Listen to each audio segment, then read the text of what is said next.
Olá, hoje vou estar apresentando um artigo científico sobre documentoscopia. Mas o que é documentoscopia?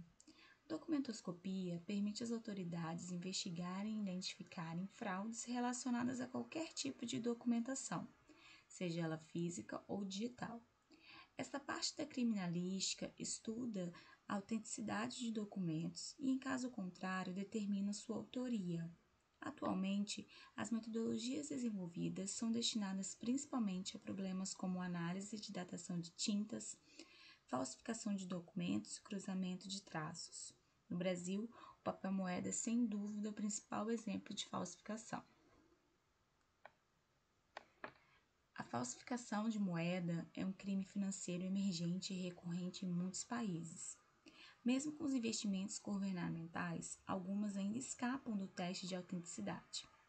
Os avanços das tecnologias digitais nos últimos anos possibilitou o desenvolvimento de recursos gráficos e recursos de segurança para garantir a autenticidade da nota e assim dificultar a falsificação.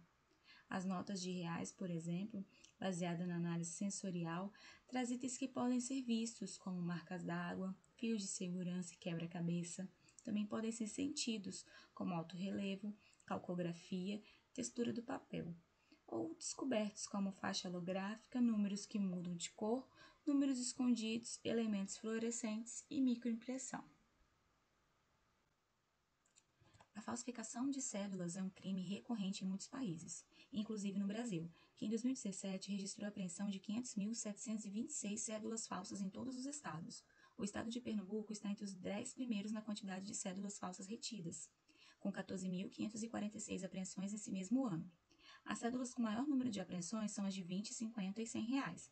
De acordo com o artigo 289 do Decreto-de-Lei 8.448, diz que falsificar, fabricando ou alterando moeda metálica ou papel moeda de curso legal no país ou no estrangeiro tem como pena reclusão de 3 a 12 anos e multa. A fim de facilitar e agilizar os exames de autenticidade, estão disponíveis comercialmente muitos equipamentos portáteis de radiação UV. Porém, a característica fluorescente analisada pela maioria desses equipamentos é frágil, já que tintas fluorescentes comerciais podem ser facilmente utilizadas pelos falsificadores, podendo causar um falso positivo na detecção de radiação UV. Assim, o desenvolvimento de exames mais confiáveis, principalmente aqueles baseados nas informações químicas, tornam-se relevantes. Diferentes técnicas analíticas já vêm sendo utilizadas para identificar cédulas falsas com base na informação química, tais como técnicas de espectrometria molecular, infravermelho, Raman, fluorescência molecular e também de separação, como cromatografia, espectrometria de massas.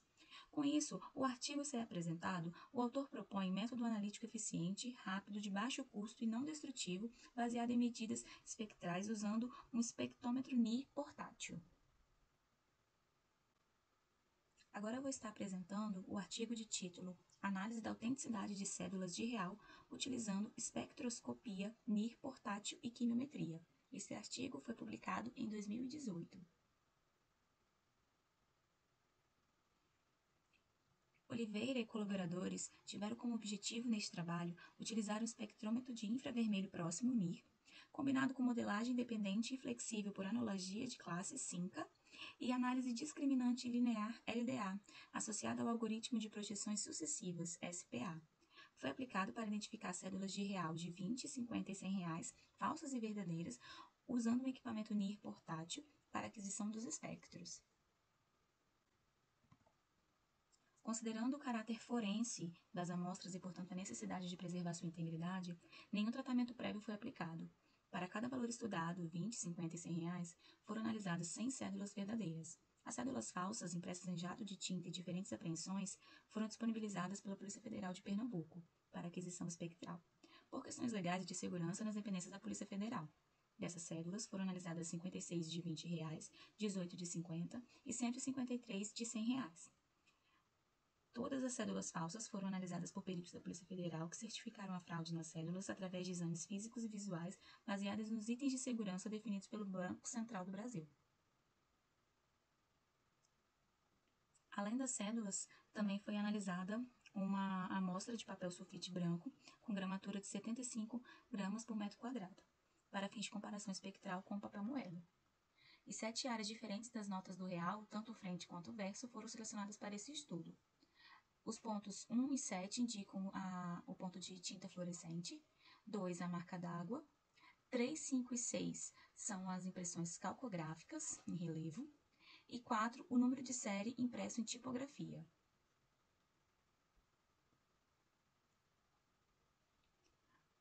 Os espectros no infravermelho foram obtidos com espectrômetro portátil Micronir em uma faixa espectral de 950 a 1650 nanômetros, com resolução menor que 1,25% do centro de comprimento de onda e média de 50 varreduras.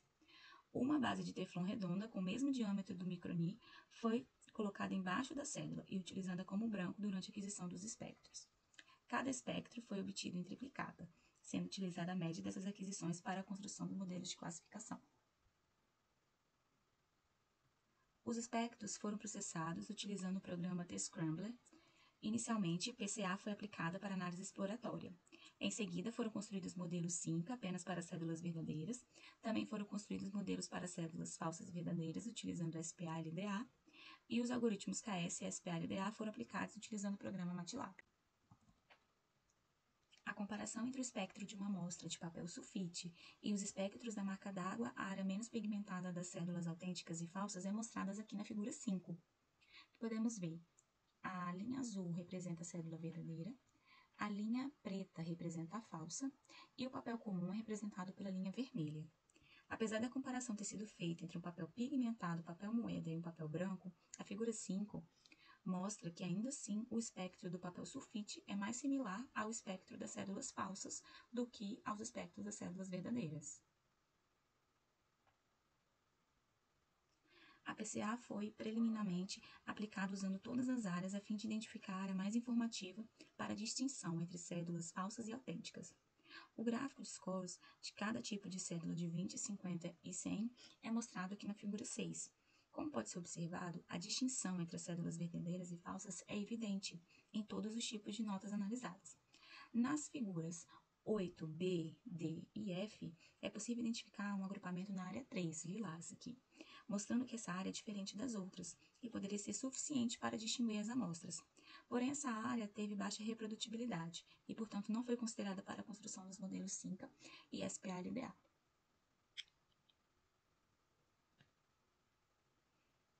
A figura 7 mostra o carregamento do PC1. As variáveis que foram principalmente responsáveis pela separação das amostras estão entre 1.400 e 1.500 nanômetros, relativa à banda atribuída ao estiramento de oxigênio e hidrogênio da celulose. Este resultado é consistente, considerando que a composição do papel moeda é essencialmente celulose. Além disso, há a comparação das amostras em torno de 1.000 e 1.100 nanômetros, que correspondem às bandas características da tinta calcográfica. Aqui no gráfico representado a nota de 20 pela linha azul, a linha preta é a nota de 50 e a linha vermelha é a nota de 100. O modelo SINCA, que é feito apenas uma classe, foram desenvolvidos empregando os espectros NIR nas áreas selecionadas das cédulas autênticas. Para as amostras de 20, o modelo requereu 5 PCs. Nesse modelo, as duas primeiras PCs explicaram 90% da variância total. O modelo para as cédulas de 50 utilizou 4 PCs, sendo que as duas primeiras PCs explicaram 86% das variâncias dos dados. Para o modelo de R$100, foram utilizados 5 PCs e as duas primeiras representaram 87% da variância total. Não foram encontradas amostras anômalas na construção dos modelos. Usando os modelos SINCA construídos para classificar as notas de 20, 50 e 100 como autênticas, o nível de confiança de 95%. Todas as cédulas verdadeiras foram corretamente classificadas, a passo que nenhuma cédula falsa foi classificada como autêntica. Portanto, não foram detectados erros do tipo 1, amostra não incluída em classe, ou erro do tipo 2, amostra incluída em classe errada.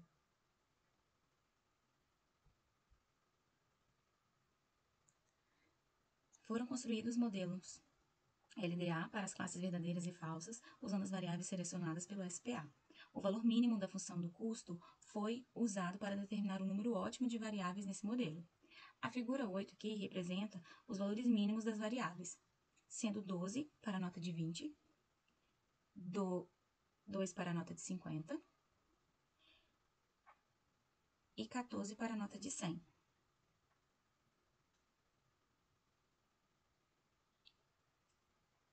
A figura 9 mostra as variáveis selecionadas pelo SPA para cada tipo de cédulas analisadas.